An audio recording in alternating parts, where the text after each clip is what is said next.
As our holiday gift to you, our audience, we've decided to share our favorite clips from 2023. Welcome to Hair Loss, Restore Roots and Confidence podcast. I'm your host, Kimberly Vaughn, and here we go.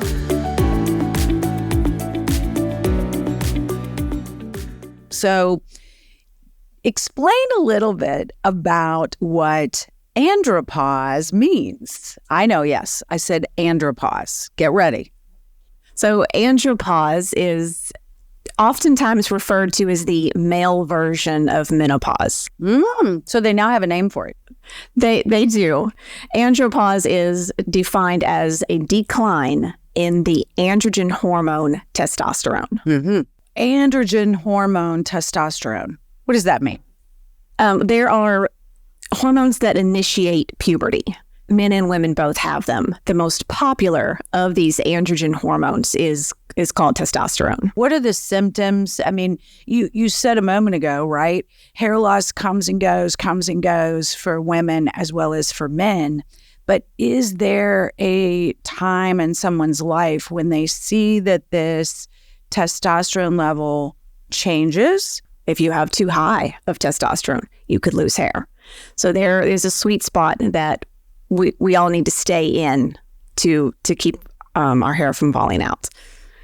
So symptoms to look for are mood swings, irritability, feeling tired all the time, and then when you try to sleep, you can't. So perhaps you're having difficulty sleeping or insomnia. And also it's important to note that just having one day of irritability and mood swings does not diagnose andropause. We are talking about prolonged, unrelenting symptoms. Okay. The mood swings, the irritability, loss of muscle mass. Some will even say low sex drive or erectile dysfunction are also characteristic of andropause. One of the times where we see younger men that come into the clinic is many times when they're either going from a major transition, right? Playing a major sport. So a lot of stress on the body, a lot of stress on the mind.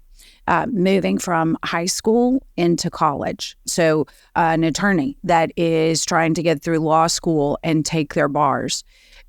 All of this stress, from a female's perspective, it really can affect what's going on with our hormones, right?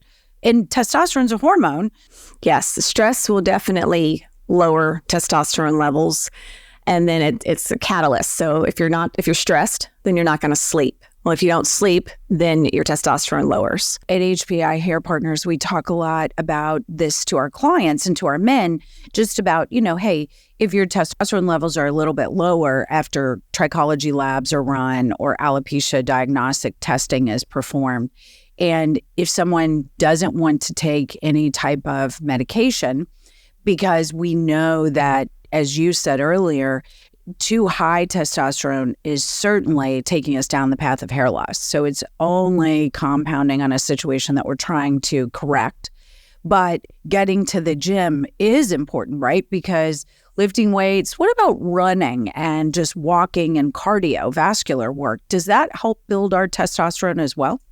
It's more of the resistance training, weight training. Okay. Is what will improve testosterone levels. Okay. So what should someone do? Yes, definitely labs. I will always go to the clinical side and say that you need to have your labs drawn, and not just a testosterone level. Get a DHT level, estrogen level, DHEA.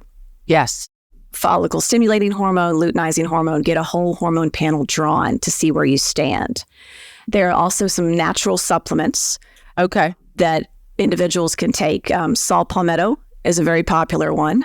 Vitamin D and zinc are also natural testosterone boosters. And then 2 amino acids, aspartic acid and ornithine, are 2 amino acids that will naturally increase one's testosterone. Let's see, vitamin D, we know we can get in a supplement form, but, men sometimes, because we have a good history of this, that it's hard for them to remember to take supplements, right? The vitamin D certainly is a supplement, also can be found in getting enough natural sunlight. Then tell me about, and then the zinc, certainly we love liquid zinc compounds that we use in the clinic just because it really helps the actual supplement get into the bloodstream much faster. Well, and I personally take zinc, and I mean, it makes such a big difference in how I feel throughout the day. So it is a big proponent of helping balance that testosterone. Then tell me about those 2 amino acids. Say those again for the listener. Aspartic acid, okay, and ornithine. I was introduced to those about a year ago when I started working out a little more, taking my own health into consideration. And I plateaued on my workouts. Okay. I was making gains, and then about 3 months later, I plateaued. And a trainer encouraged me to get on aspartic acid and ornithine, and it helped give me that little push to get past my plateau. And so it made me research it a little more. Sure. And then that's when I found out that it was a bit of a testosterone boost. That's right. And so for anyone that's experiencing any form of hair loss whatsoever, amino acids just are the key, and they are the building blocks, right, to build up those cells to help combat any form of genetic hair loss, any form of stress-induced telogen effluvium, aggressive shedding. If a male is starting to feel tired or feel fatigued, and certainly they're starting to lose hair, what do you recommend are their next steps then to move forward to try to understand? I know you said the labs are great, but what if they had their labs drawn a year ago or 6 months ago, and their general practitioner said to them, "Oh, your labs are all good. We would only get in touch with you if something's out of line," right? Yes, and you have to be your own advocate for your own health. And if something's wrong, you don't feel good, but your lab work still looks good, then it's incumbent upon you to take the next step. So maybe that looks like analyzing your diet. What are you eating? Fatty foods, alcohol, those will decrease your testosterone level. How often do you go to the gym? What does your workout look like? Maybe change up your workout. Maybe cardio mixed with weight training. Sure. Are you on any supplements? What kind of supplements? Are you absorbing your supplements? There's a lot to dig into beyond the lab work. Well, and boy, you touched on a key of the absorption, right? Is so important. And that's one of the reasons that, at HPIHair Partners, we started utilizing an epigenetic test. It's been maybe 3 years ago? Yes. Mm-hmm. That really helps us understand gut health, the environment, and really what's happening with an individual's body. And so testing of that sort certainly doesn't have to be from us, but it can be anywhere. But epigenetics is really important in understanding, is your body absorbing what it's being given. Yeah. The other key is that so many times, I joke about lotions and potions, right, that cure hair loss. But at the same time, there's just as many pills. And the other thing is that so many of them are hard caplets, right? So when individuals take these caplets, there's so many studies that prove that they don't break down and get to the bloodstream ever. They just pass on through. Big gut load, right? And then it has to go somewhere. As Thais, you said, so nicely said, just pass on through. But it never gets into your system. So you have to do something, right? So it's really important for individuals, men especially, who we're addressing and talking to today, to really focus on what's going on with these testosterone levels to see if Andropause could be, in effect, a driver behind their hair loss. And we always like to send our listener and audience away with 3 steps, maybe. So if they're listening today, what would the 3 steps be? And they don't have to be in any order, to help them really kind of take the next step to see or to test or to understand or to be their own advocate of trying to get to the next place to understand if andropause or low or high testosterone are their issues? Well, if you don't have a primary care provider or functional medicine doctor, please find one. Always lab work. I'm always going to go back to the clinical data.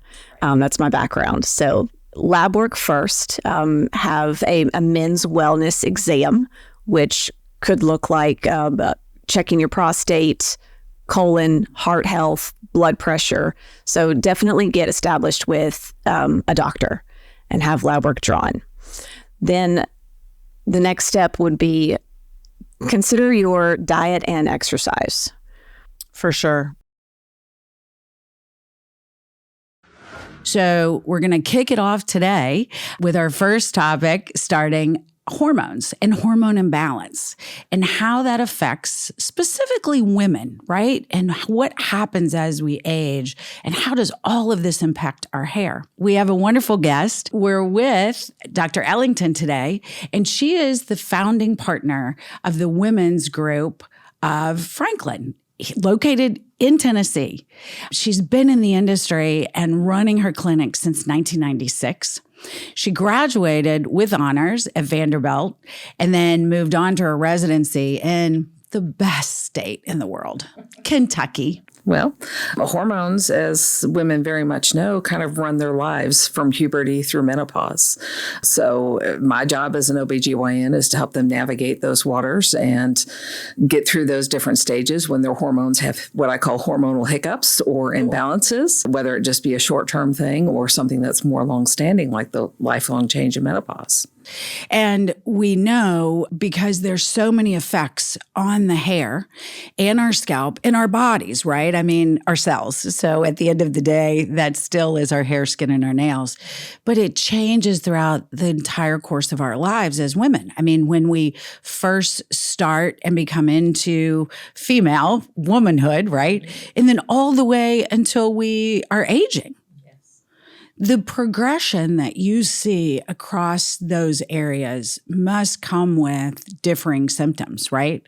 Well, hormones are extremely complex, and to be honest, we still don't understand everything about them. But when whatever magically turns on puberty happens, your hormones start going in different cycles. And it's not usually just the presence or absence of the hormone, it's how do they relate to each other and how do the cycles go that can influence what effect they have on your body. So we have people that start into puberty and their periods are normal right away. And then we have other people that their periods are just, they never know when they're coming. But along with those things, sometimes come other hormonal imbalances, such as polycystic ovarian syndrome. People have difficulty with that. Sometimes it's just complete chaos and they need help, and we help regulate that. And that's so important. I mean, all the way from, as you said, you know, from early stages through womanhood, through being pregnant to then post-pregnancy. And sadly, we see hair loss in our clinic from aging from 12, 13 years old. We have a new client this week who's 89. And now certainly maybe her hormones aren't impacting her hair loss as much as some other factors in her body. So from an OBGYN perspective, of course, the period is the big marker of how balanced are your female hormones. Mm-hmm. But sometimes there's other things going on, even if the female hormones are balanced.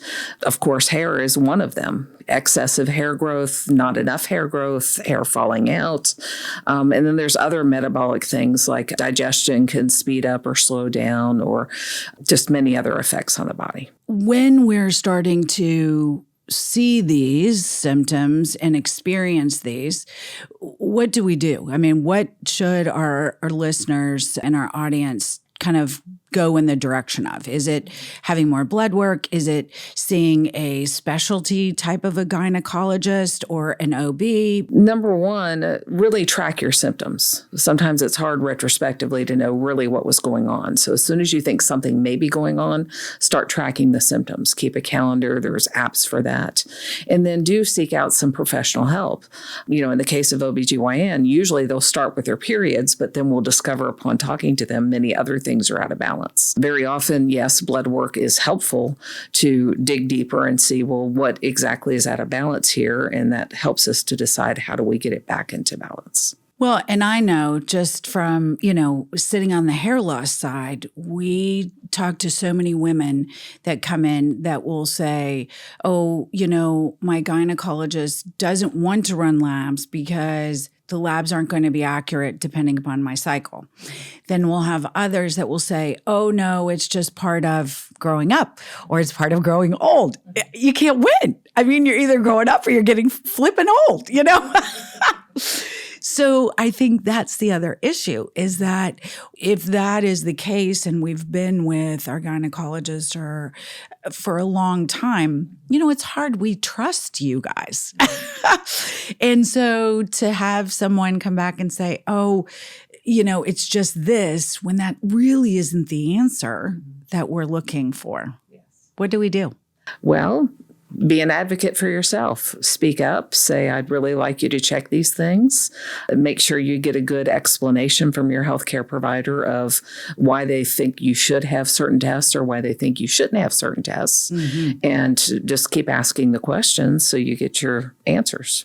And when I know we send very differing cases to you, and I know that a lot of your practitioners really focus in different areas, which is nice, right? I mean, we think of Western medicine and we think of everything being in a box, right? So it's black or white in a box, but it really seems like your group sets out on a different path and really listens and tries to understand what's going on. Yes. Boy, that's a whole other issue, right? Is that what's happening with healthcare systems, good, bad, and indifferent. I mean, but we're all in different seasons of our life on how we're being insured or not insured. So that is definitely complex. So then let's see. I'm old school, so I always have to bring my notes to keep us on track. But a couple of the things that we've talked about, at the end, you've given some great information, but treatment-wise, so if our hormones are out of balance, and let's just say that that's proven either through labs or because we've been documenting our symptoms and our symptoms are reoccurring and persistent, what types of treatments are there on the market? Certainly that can be prescribed or either that are natural treatments as well. Yes. In the premenopausal era, very often rely on birth control pills because what they do is actually shut down your own hormones, say, shut up, we got this, we're going to take over. And then we give you the hormones back in a way that actually balances things out better. And I wish I had some sort of test I could do to say, here's going to be the perfect match for patient A and another different match for patient B. But honestly, some of that is trial and error. Other medications we would use would be thyroid medications. We also have medications that can suppress excessive testosterone production if that's messing with their excessive hair growth on their face or less hair growth on their head. Naturally, there are some supplements out there, but the best thing is to have a good overall vitamin balance and, a healthy lifestyle and being at the ideal weight. Right. Yes. Yes. Well, and that's really in a nutshell, where we start trying to understand when clients come to us from our limited scope, of just focusing on the hair and the scalp, is trying to understand what is going on in someone's body from thyroid to hormone to metabolic state. How is their weight? How is their stress? And all of those factors that we deal with and live in every day affect certainly what's going on with our hair, skin, and our nails. And many times our hair is what we see first, right? I mean, it's easy to cover up your nails. It's easy to buy more expensive skincare, but we can't always cover and hide our hair loss or our excessive hair growth. And, you touched on this in our discussion about PCOS, and it's such a challenging situation for women. And I don't think some women realize that could be a diagnosis, because sometimes I think they feel that, they're just getting older, so I'm getting a little hair on my chin, or it seems to be getting worse. Well, there's probably a reason for that, right? Yes. I know. So it's great that you all really focus in on that area. It really is helpful.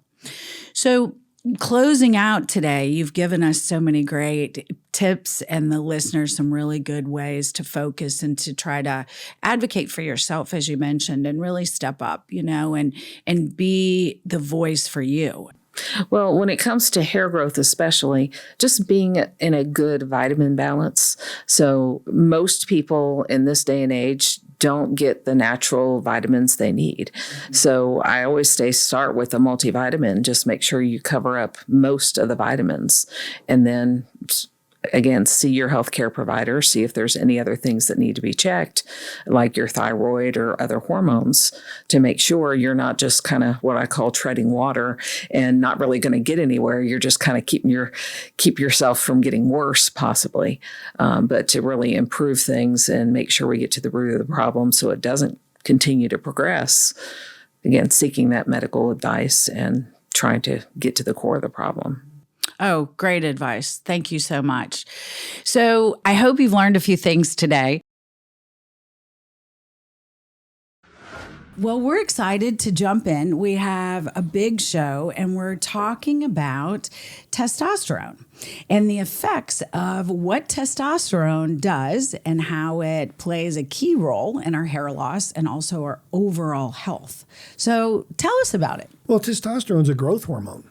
Okay, that's what the term androgenic is. Androgenic is testosterone. And you have catabolic hormones and you have anabolic hormones. And anabolic hormones are those hormones that stimulate growth. So the hair needs to be stimulated to grow. But like all hormones, too much of a good thing, or if it's not properly balanced, can be detrimental. We also have to talk about the receptor, and we can talk about that in a few minutes. It's not simply the level of testosterone that makes a difference. It's really how that is interacting in the body with the receptor. It does you no good to have a lot of testosterone if your receptor is not responding. So then, with just narrowing into talking about those receptors and the androgen receptors and the hair follicle, so how is that testosterone really making a difference? Because, we talk about, the common word DHT, right? Dihydrotestosterone. So there's a lot to unpack here. And just for men, how does this really function and what do men do to really make a difference in this? Well, you know that testosterone, when it's elevated in women, will cause hair growth. So it does the same thing in men. Now, DHT, dihydrotestosterone, is a metabolite of testosterone that's about 3 to 5 times more potent at the receptor. But DHT has also been implicated in male pattern baldness as well as hair loss in women and in prostate enlargement.